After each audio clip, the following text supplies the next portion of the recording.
Let's talk about what's happening right now. Big 10,000 foot view on what's happening in search. So a lot of the time what I hear is search is dead, Facebook is the next big thing, social's the next big thing, mobile's the next big thing, but Google, forget, that's old news, right? That's 5 years old. Well, the weird thing is, when we look at the searches per day, the number of searches that are happening worldwide on a daily basis, it's actually had its biggest spike going from 2011 to 2012. And Google hasn't released figures on what's happened in 2013 yet, but I strongly suspect this will be another huge growth year. There's a few things driving this. Number one, mobile. I have a laptop in my pocket now. Because of that, anywhere I am, I can perform searches all the time. Another big thing that's driving this is worldwide internet adoption rates are climbing dramatically. Right? There's a lot of the developing world that did not have the same broadband web access. And this is also a bit driven by something else. Autocomplete. Now you start searching for things and you're like, oh, look at that. They're filling it out for me. And a lot of the times when they fill it out for you, that's not the thing you were looking for. And yet it counts as a search, right? If you remain on a typed search and don't keep typing for 2 seconds, Google counts it as a query. Right, they'll show you results. You can also see that essentially we're seeing that a ton of the spending in search continues to grow at pretty much classic rates. So, for those who are sort of like, oh, well, search isn't growing that much, paid search isn't growing that much, it actually is growing tremendously, and the spend is too. Growing much less quickly is display. You can see here that sort of 2014, 2015, 2016, growing much more slowly. We're starting to see social be a bigger spend channel. And then one of the weird things that you don't see in here too is the spend on organic. So, on content marketing, on unpaid social, on unpaid search, that stuff, it doesn't get respect. Mobile is growing like crazy. Google would find it very, very challenging to argue that they're not a monopoly if real numbers about their market share were let out. And so the numbers that are usually released come from places like ComScore and Nielsen and all these other places. If you are looking at real search numbers, which I really like StatCounter, they are global, they have data for South Africa too. You can see this at gs.statcounter.com. This data, in my opinion, is much more accurate, and it suggests that Google's market share is dramatically higher than what we see from Google themselves. Google Plus is another huge one. So they recently announced that Google Plus has 135 million monthly actives, meaning people who go into the service and are actually posting to their stream or plus oneing or sharing things. That's pretty big. That actually makes them the second largest active social network in the world, behind only Facebook.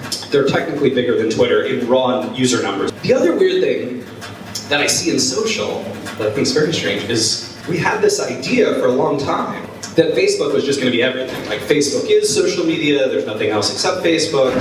This is complete myth.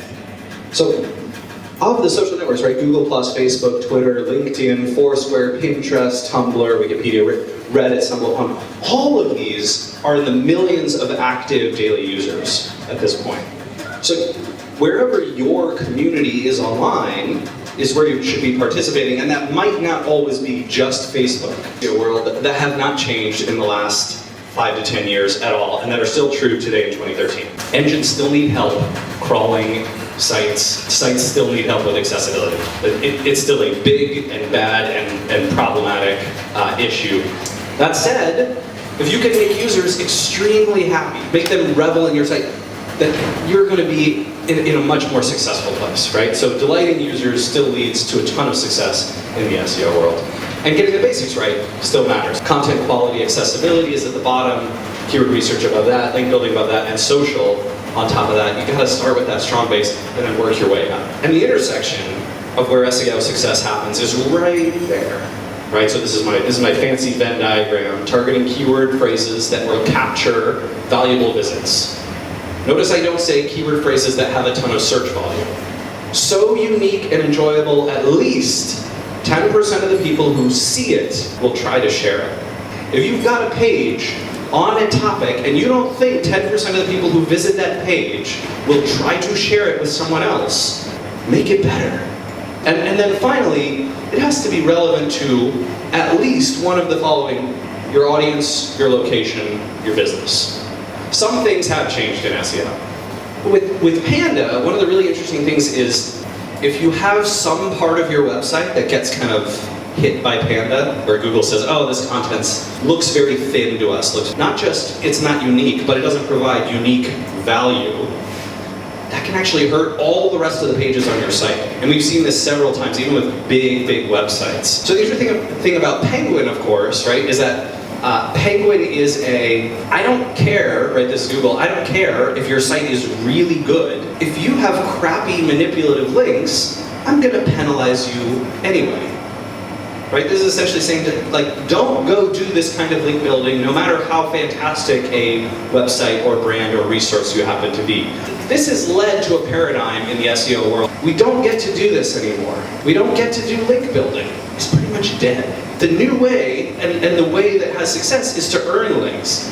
And one of the weirdest things that you'll observe, especially if you've been doing SEO a long time, is that you'll start to see, like, man, it does not take very many earned links to outperform what I thought was, you know, a website that had many more links than I do. Google's trying to reward this authenticity and the value of earned links over acquired links.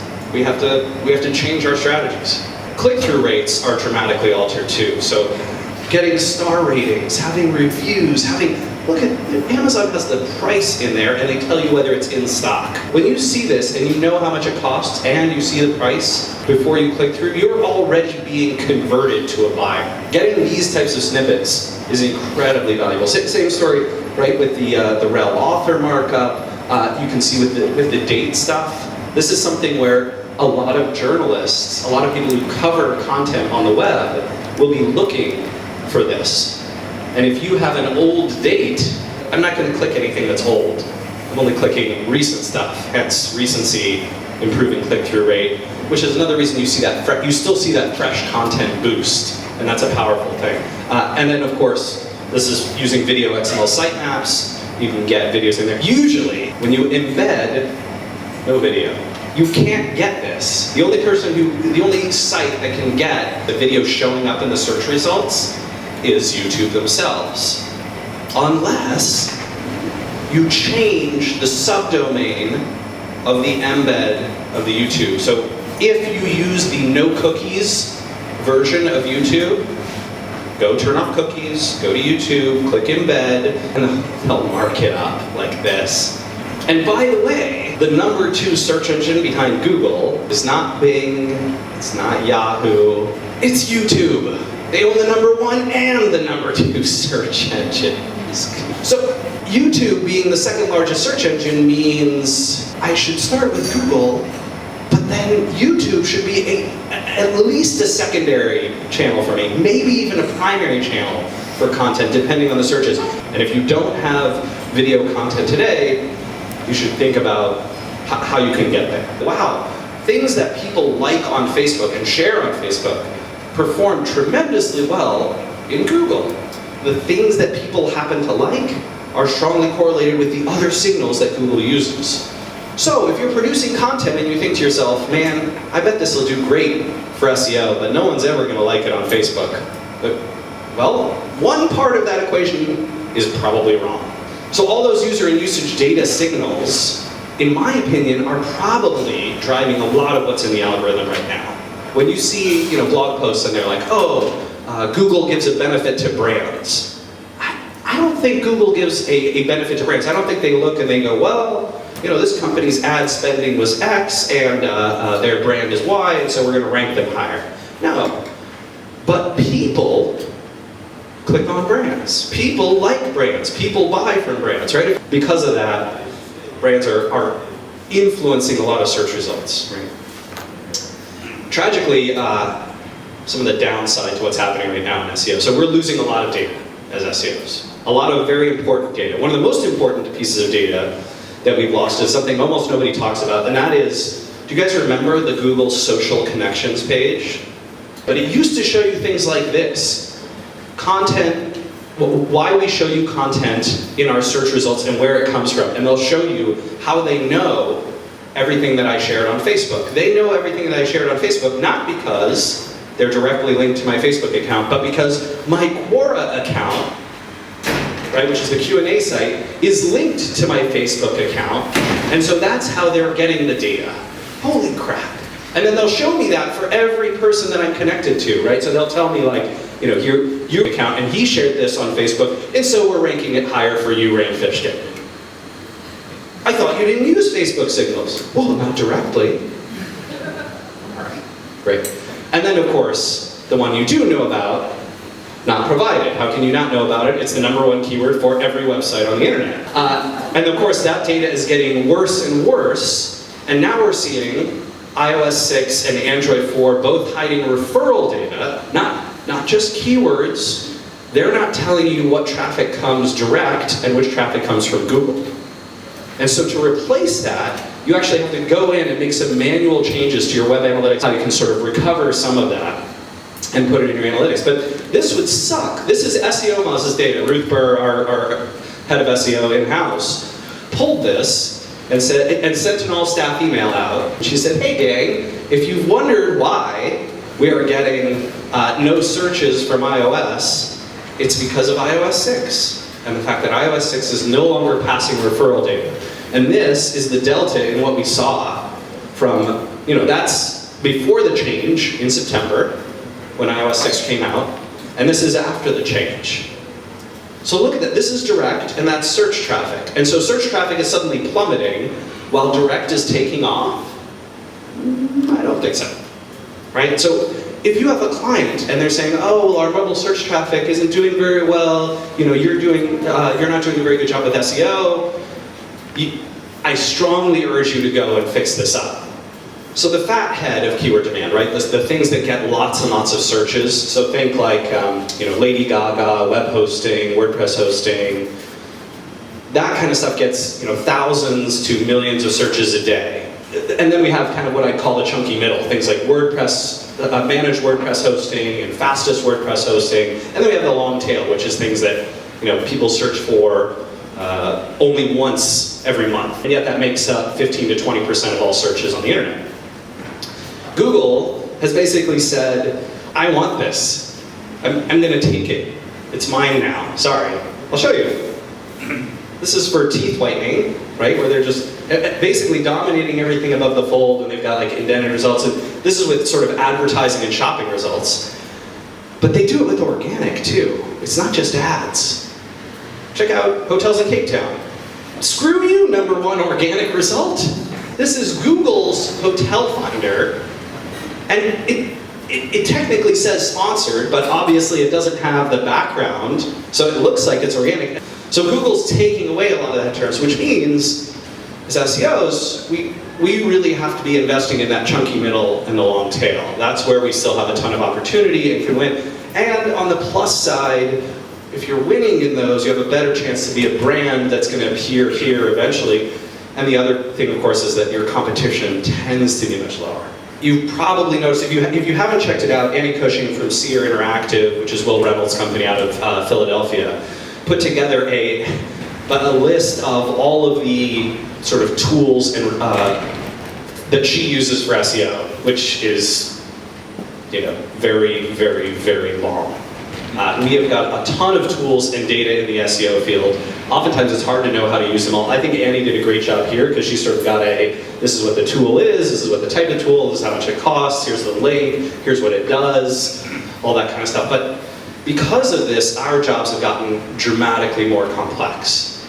And speaking of complex jobs, the responsibilities of what you have to do to be an SEO in 2012, 2013, totally different. I mean, very dramatically different than what we had to do as SEOs in 2007, 2008, even starting in 2009. And that is because, you know, the classic stuff that we used to do was really this. I'm going to make the site accessible, going to figure out the right keywords to target, going to get some content and build some links. And now it's like, oh, but there's a bunch of new search protocols, and there's a lot of verticals that I have to take care of my community, because my community is where most of the links and attention awareness is going to be coming from. This list goes on and on if you want to check it out. But I get a little bit worried about this. A little bit worried about this because the word SEO, the acronym SEO, oftentimes pigeonholes the people doing it. If you go into a lot of companies and you say, I'm an SEO and I'm going to do SEO for you, the boss, the manager, the client says, great, you get to do those 3-4 things. And you're like, dude, I can't do those 3-4 things without all this stuff. And they're like, no. Don't touch the social, don't touch the markup on the site, don't touch the technical aspects, don't worry about our brand's reputation and what kind of stories our brand is building. That's not your job. Maybe that's not what you think an SEO's job is, but if you want to rank well and get traffic from search engines, you gotta let me do that work. All right, you can download this deck here.